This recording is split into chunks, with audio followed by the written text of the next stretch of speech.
So guys, there's this thing kasi I watched Ongart's video kasi.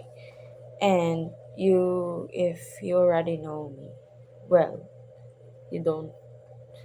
Pero I really wanted to try using iOS, especially XR. And because an inspo from a crafter also, since the quality of the products are cuff caught my attention.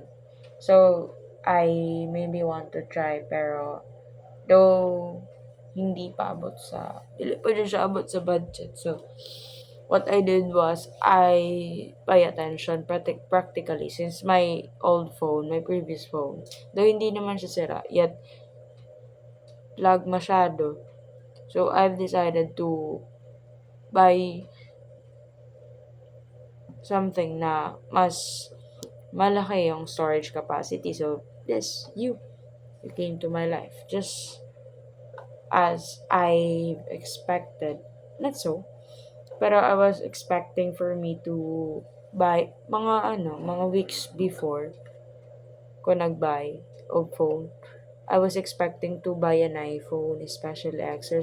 That was my very dream phone. Pero we don't know. Hindi natin alam kung anong mangyayari. So, what I did was, I bought something more practical, can be used even if it doesn't have any loads or any data. So, this Infinix Hot 50 Pro Plus. So, I've been so busy lately. Tapos, nagagamit na kita kung saan-saan. And I am happy that I brought you a self-investment for myself and for my crabs. And I just want to thank myself for thinking wider pa to see the potential of you in many circumstances as a student. Kasi hindi naman, 'di ba, minsan lang naman mag-picture sa mga crops ko, but the thing is I am doing something more important acad related sa'yo. So I am so thankful that I was matino enough to choose you instead of those, I know there are more capabilities din naman sila than the capacity, the camera were nice, pero practicalan sa and to be able to heal those wounds of our inner child and high school child moments. We would like to ipon more for expenses sa future phone na dream talaga natin to heal something from within. Bale, parang hindi naman siya talaga pang essential. Yung parang, no, essential siya for my inner child. Di naman siya inner child. Para sa sarili ko lang. Kasi I really wanted to try. I really wanted to own one. So, for me, at first, I was thinking na to buy one for them. But right after I know, the purpose was to somehow to applause and to capture my crafts. Pero as soon as I've watched Ongart videos about buying something, kanina, I just awakened my mind kasi I admitted that I am always buying things for applause. Then I know it's not right kasi it should complement none. You should get any compliment by none from no one. Though they will going to compliment you, but it doesn't mean that you are needy of the validation they have. You really need yourself. You only need yourself. From buying stuff, like you buy stuff for yourself, but not to applause of others. Like, tama jud kito si Ongart by kay I always, like, if, like something na mag-remind sa ko sila, or for me, to impress them, to buy things. So, nauuwi siya na I am buying things, not for myself, but for others. Like, it shouldn't be like that. Since it was my money, so I am needy for myself and not for others. Like, I don't need their validation for me buying things that I love. Siguro, something is needed to be changed. Like, takot ako sa changes. Like, they will be saying, nothing changes if nothing changes. That's right. We won't change if we won't change anything. So what you're gonna do is you are going to do things aside from the usual. You are going to create stuff or make yourself uncomfortable to the things na ganun, yung bago sa'yo. Pero mga ano lang, mga dali yata na siya. I love yapping, I miss yapping, you know. I was so sleepy. I've just got took my video and I really wanted to sleep na. Pero kabala mo, gusto lang ako ma-feel na na mahilo ako hindi siya. Gusto kong buy Converse. Lagi, I don't know, pero gusto ko mag-buy Converse ay. Child dream din ako na siya. Kaya first year ko, I have this, I've attracted to men before. Pero not so kuan. But characteristic lang ba the way siya manamit, the way he talks, ganun. Pero dili dyan siya intimacy na through you wanted to really have a relationship to that man. Pero ano lang siya. Pero wala lang. Kailangan ko siya magtanaw. Like, I wanted to be him. But I don't wanted to be with him. Diba? The difference with or without. So, I just want the style and oh my god, I know those Converse was his kuyas.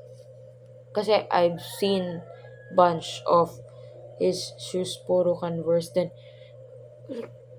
I don't know, I'm so ingit and it catches me. It catches my eyes and my whole body. Like, one thing it's so much, but I've done it to Ukay man.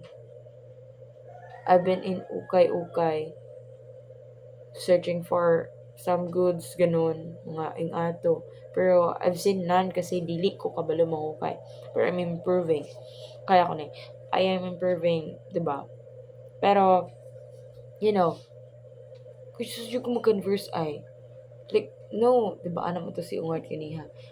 Iyang kuan ba, iyang car ba kay dili latest, then iyang makasaway sa mga events, sa mga business meetings, kay mga kuan ba, mga brand new ana siya. Dili man okay ra sa wala daw siya pake og unsay ang gisakyan kay kato siya iya tong gipalit para sa iyang kaugalingon. Not for the applause, but for himself nga gihil niya iyang inner child. Gusto ko gusto kong kaugalingon gaina.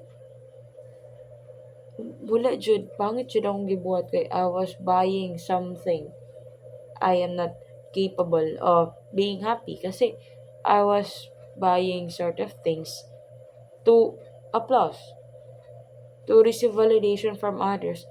Dili ko nga na kay I've worked hard for my money, then mupalit ako butang na dili ko malipay. No, though there's a side of me na ganahan, but more of it is more of it are from those people na waiting for me to achieve something. Then also may dependent sa kanila. So I am waiting for their validation and applause. And it sucks kasi it's real. Like, I am buying things out of control. Not to please me, but to please others. I should please myself, diba? I work hard for that money. Laan na ng tao you know, bright yung kasi ungart balik. Low di yung kaayo. Then, nagkauna-una lang ko. Ako man, nag-try sa kuha, naman kayo kita na video ko na mawala daw X series iPhone. So, X series including iPhone XR, XS, ganun. So, I'm a bit confused and baka after buying one, dili na siya mag-function, di ba? It won't take years. mga ano lang, mga year or months lang. And dili ko capable of ing anak kay sakit siya sa kuha. Like I work hard for that money para mag-vanish lang. So for me, tong ano pa lang nako, nag after ato kita ng video, nag-start ko ano, start ko consider sa akong self nga dili pa siya time, dili pa siya mao nga time. So i-direct na nako siya to iPhone 11. Pero gusto jud ko mag-XR for some reasons. I don't care if wala siya 0.5. I just want something X something sa akong things. Pagkatapos, I've come to think na as I arrive sa store, mamuto una lang kit ano, then mura pa tong afford. Then namin mga 7 plus na mga kuan. Yet, magasto mo dyan kung sa charger and some stuffs pa. Diba? 8K pang, 8K na daan ng no, ang, ang iOS tapos excluded pa diha ang charger and stuff. Hala, tagang kayo gustuhon. Pero anak ko sa kaugalingan. As I bought you, my phone right now, which I'm using right now while filming myself, anak ko sa kaugalingan. Babalik ng kwarta. After buying things na it heal me kasi cute kay siya. Anak lang. It heals me. Diba? Chuya jud sa power sa pag-heal sa imong inner child jud. Like, for some reasons, very helpful siya. Good luck guys. I'm about to sleep. Tugod ako ko. Bye. I'm gonna post it to my YouTube channel. I just want to see myself improve. My posture though. Bye. Love you.